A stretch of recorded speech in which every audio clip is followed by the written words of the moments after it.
Halo guys, Bismillahirrahmanirrahim. Assalamualaikum warahmatullahi wabarakatuh. Kami dari mahasiswa Universitas Islam Negeri Alauddin Makassar, Prodi Pendidikan Islam Anak Usia Dini, Angkatan 2021. Video ini kami buat untuk menyelesaikan salah satu tugas mata kuliah Profesionalisme dan Kepemimpinan dengan dosen pengampu Ibu Siti Ibra Mustafa Kamal SE MSc. Kami dari kelompok 2 yang beranggotakan 4 orang dan saling bekerja sama untuk memenuhi tugas mata kuliah ini. So langsung saja, inilah video perkenalan dan video presentasi dari kami.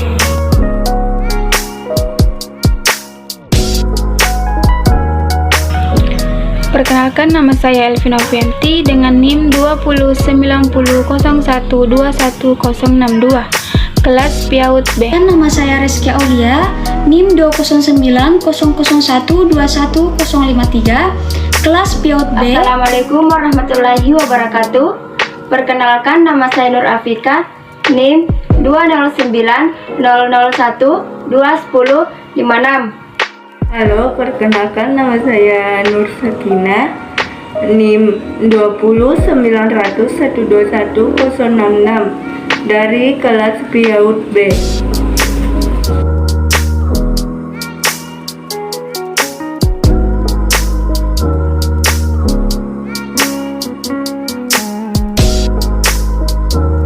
Baiklah, di sini saya akan menjelaskan prinsip etik kepemimpinan. Adapun prinsip-prinsip dalam etika kepemimpinan itu antara lain menjaga perasaan karyawan atau bawahan dan pihak eksternal, memecahkan masalah dan rendah hati, menghindari pemaksaan kehendak dan menghargai pendapat sesama pendidik, menanggapi suatu masalah dengan cepat dan tepat, menyadari kesalahan dan berusaha untuk memperbaiki, serta mengedepankan sikap jujur, disiplin, dan dapat dipercaya. Selain prinsip-prinsip di atas, terdapat pula nilai kepemimpinan yang perlu dimiliki oleh seorang pemimpin.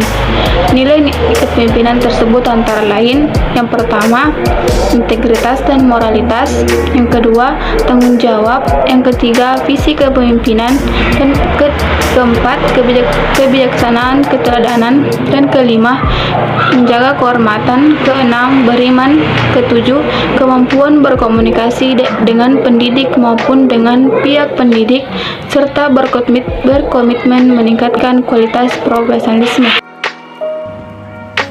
Baik, saya akan melanjutkan materi yang telah dibahas oleh Elvi Novianti, yaitu kepemimpinan dalam pendidikan anak usia dini. Pengertian kepemimpinan dalam PAUD. Kata pendidikan menunjukkan arti dari dua segi. Adapun teori-teori dalam pendidikan anak usia dini, baik formal maupun non-formal, yaitu yang pertama, teori kepemimpinan sifat; yang kedua, teori kepemimpinan perilaku dan situasi; yang ketiga, teori kepemimpinan situasi; yang keempat, teori kewibawaan kepemimpinan; yang kelima, teori kelompok. Baik, di sini saya ingin melanjutkan pemaparan yang telah dibacakan oleh Rizky Aulia sebelumnya, yaitu fungsi peranan kepemimpinan dalam PAUD. Yang pertama, saya ingin menjelaskan apa itu pemimpin. Pemimpin adalah seseorang yang memiliki kemampuan untuk mempengaruhi orang lain agar bisa bekerja sama sesuai dengan rencana demi tercapainya tujuan yang telah ditetapkan. Ada dua konsepsi tentang timbulnya kepemimpinan seseorang untuk menggerakkan orang lain dalam bekerja sama untuk mencapai tujuan. Yang pertama, teori genetik; yang kedua, teori sosial. Terus, kepemimpinan ini dibagi menjadi beberapa macam. Yang pertama, peranan kepemimpinan sebagai direktur eksekutif. Yang kedua, peranan kepemimpinan sebagai pemimpin program. Yang ketiga, peranan kepemimpinan sebagai koordinator pendidikan. Yang keempat, peranan kepemimpinan sebagai kepala guru. Yang kelima, peranan kepemimpinan sebagai guru PAUD. Yang keenam, peranan kepemimpinan sebagai penanggung jawab training.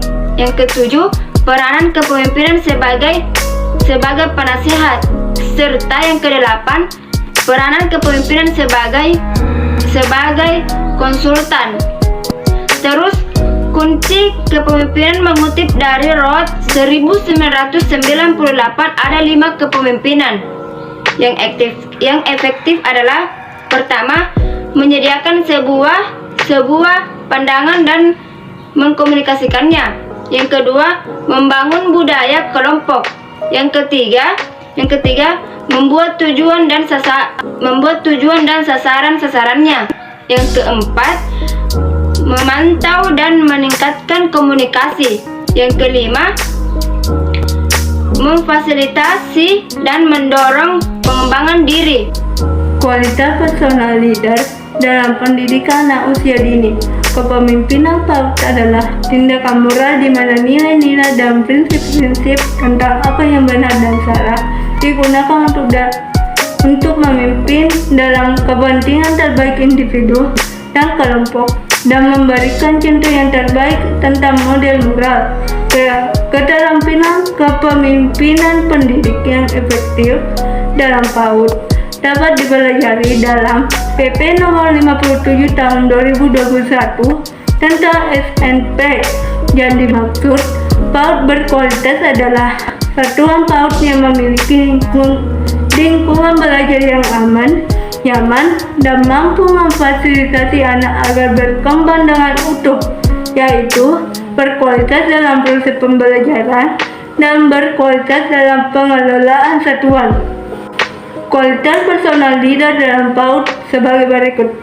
A. Memiliki kualitas proses pembelajaran yang baik. PAUD yang berkualitas tercipta dari proses pembelajaran yang baik. Adapun sarana dan prasarananya hanya mendukung terjadinya proses pembelajaran yang aman dan nyaman bagi peserta didik. B.